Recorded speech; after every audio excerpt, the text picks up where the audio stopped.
Why is there so much hate in the world? Why can't we get along better than we do? Bertrand Russell, for instance, in a video had addressed this question in part, the need to get along with each other. Alternatively, we may say, well, love makes the world go round.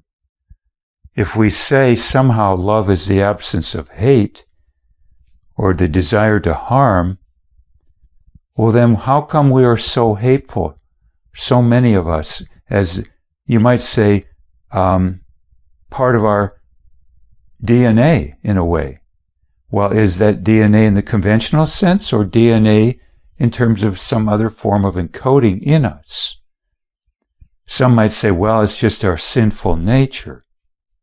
But then what about aspects brought up by books like The Gentle Tacidae or Hunter-Gatherer people? Is this then across the board?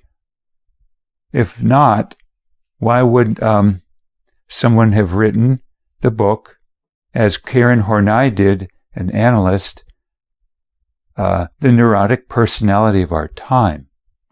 Why would she have said of our time versus all time? And why, too, is there discussion of the negative impact upon mankind of an urban way of life sometimes? This was a question, too, put forth by Freud and Erich Fromm, trying to get to the root of the problem of what you might call our character and just how permanent it is across the board. Or rather, is it across the board in humanity or in only parts of humanity? So I believe it was Fromm who wrote The Heart of Man, and it was Freud who was concerned, and back and forth, Einstein and Freud exchanging letters about aggression during the period of World War II. Or else it was World War I. I'd have to check research, time permitting. So again, we're always wondering, what is character? Is it across the board? Is it something biological? Or is there something encoded into us of a data nature, you might also say, or say otherwise? Even to the extent of saying, is there some kind of virus that has spread more and more as we have progressed, typically as a species in most cases? Or is this just something inbuilt into our DNA, just like our amygdala is built into our brains? And for more on that, we might consider the concept of the triune brain. Yes, if we were to say most all of us these days have an element of aggression in us, does that come namely or mostly from our amygdala, or is there some other factor? And has that factor been growing? Or has it always been there as a factor? Now, the frustration-aggression theory of Dollard and his colleagues put out in a book in 1939, which I acquired many years ago at a rare used bookshop and then read quite a bit of about 10 years ago, has some very fascinating ideas. It basically talks that if you have goal-oriented activity that is somehow blocked, there will be frustration, which might be a code word then basically for anger. And I would say, if repeated enough during the day and or week and month as a sort of habit or way of life or what have you, could be said almost to be analogous to something seemingly in our DNA or brain structure, when in fact it is simply something that happens so often that it might mimic something permanent in nature, genetically, or as per thus our brain structure. Even to the extent of thinking, it must be something about our sinful nature, or our amygdala, or some such. So what causes then frustration? Well, in my mind, it is the same thing that causes the inability to what we might say forgive, or to an extent, is to have a goal that's infeasible and yet pursue it. And that, in my mind, happens far more often when we're talking people than when we're talking quote-unquote objects. Now, my father has a PhD in English literature, so that has an impact right there, I think, on how I view language, as well as my mother having equivalently a 6th grade education from the furthest reaches of eastern Poland, war refugee, came to America knowing no English, Ellis Island.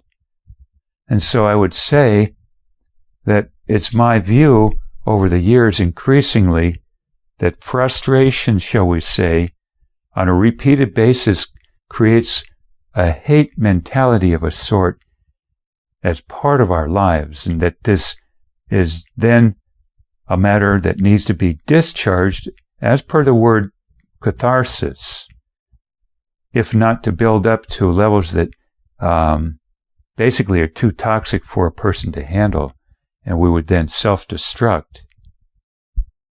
So then there's this word catharsis, and the question is then, is the catharsis going to happen by way of pointing aggression back, getting rid of it, so to speak, like Freud's idea of a dam bursting when there's too much pressure from the aggression building up? Is that going to happen towards the original instigator, as we call it?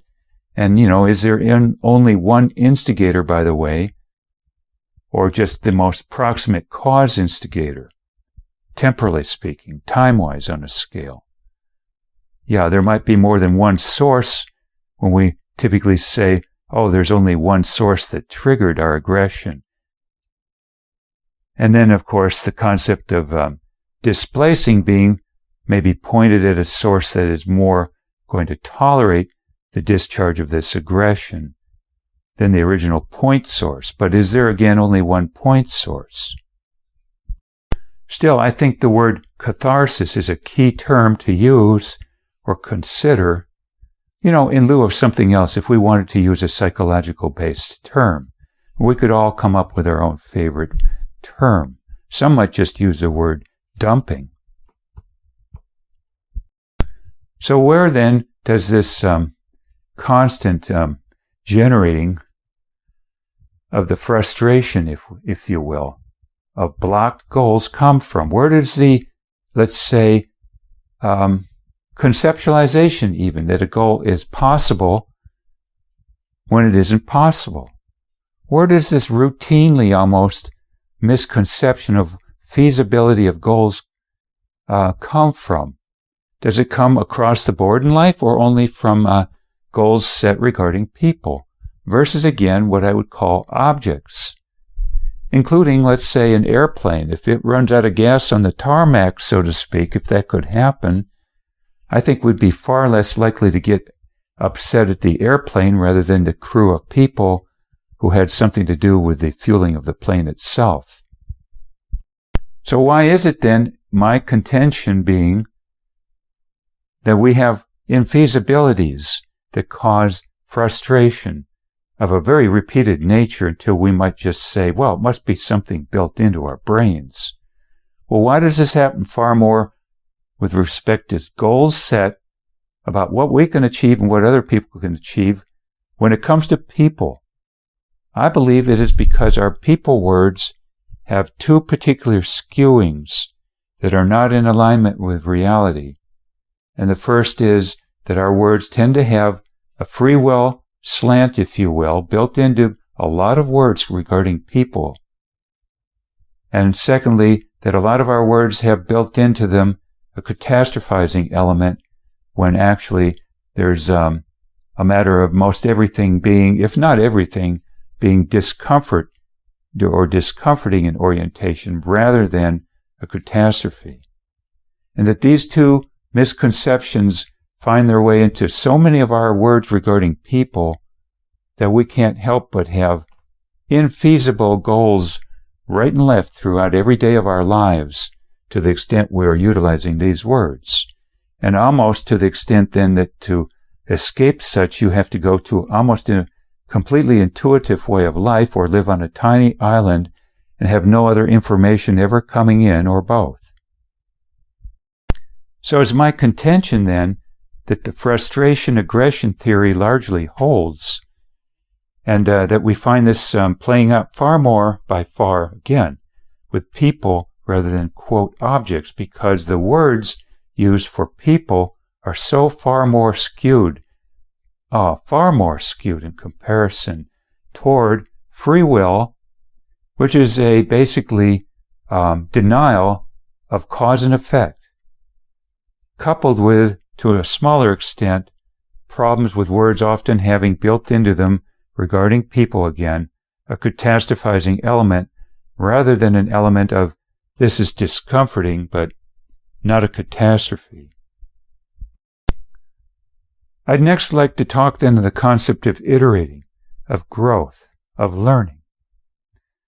We see so many people in the world, and we see so much technology that is a factor of growth, of iterating. But where do we see someone saying, iterate your words? Iterate the accuracy of them so that they have fewer and fewer instances regarding people of either a free will connotation and, in essence, a denial of cause and effect. And when that being denied, we have then infeasibilities built right in to any usage of any word. Or, again, iterating, growing, and having fewer and fewer words that have a catastrophe element built into them regarding, again, usually people. So to reiterate, if we're going to talk about the frustration-aggression theory, which probably has been around really in one way, shape, or form for as long as we've been thinking, to some extent, complexly, for thousands of years.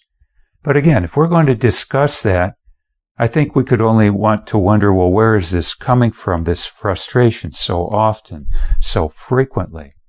I believe it is likely that it is coming from two sets of words that are so commonplace in most of modern man, all the more so than those who have grown up in a strictly and completely uncontaminated oral tradition sense and village sense, where to use those contaminated words there would be corrected out so much more easily and frequently through personal relationships not tolerating those words. Whereas in an urban setting, this is just the opposite. It can happen, and the feedback loop, in my estimation, is broken. So, as per the part, then, of frustration, of hate, once again, if the frustration happens so often that it seems like something encoded into our DNA of a typical conventional definition of DNA. If that is so chronic in us, then how do we change this? Well, we could just dull it with chemicals. We could change things by having ourselves experience less stress. We could get more and more people out of our lives and get more pets, even pet rocks. But is that the ultimate answer? The world is getting smaller and smaller in one sense. We're more and more connected. But what are we connected to? A bunch of people who are operating mostly by contaminated free will-based words into a lesser extent of a problem. What is the term again? Catastrophe words. If we're still connected to people who are increasingly more of these two word sets and more problematically a denial of cause and effect words, and that this is morphing more and more, I think that's highly problematic. And it's not something built into our brain structure. It's not a matter so much of our amygdala, although the amygdala can make us reactive under pressure. But still, until we address more and more our toxic word sets, particularly a set of words regarding people that is so heavily skewed towards free will, and why this is so, and perhaps sometimes also why this thinking can be even marketed to some people as a, form of tell them what they want to hear. But that can go to excess big time. Until we get down to brass tacks and start changing our words that drive the so-called frustration aggression theory and its actual implementation, I believe, in common day life, in modern life all the more. And all the more, too, with less and less privacy and more pressures, more and more legal obligations, the whole 9 yards, I think we're very much in trouble.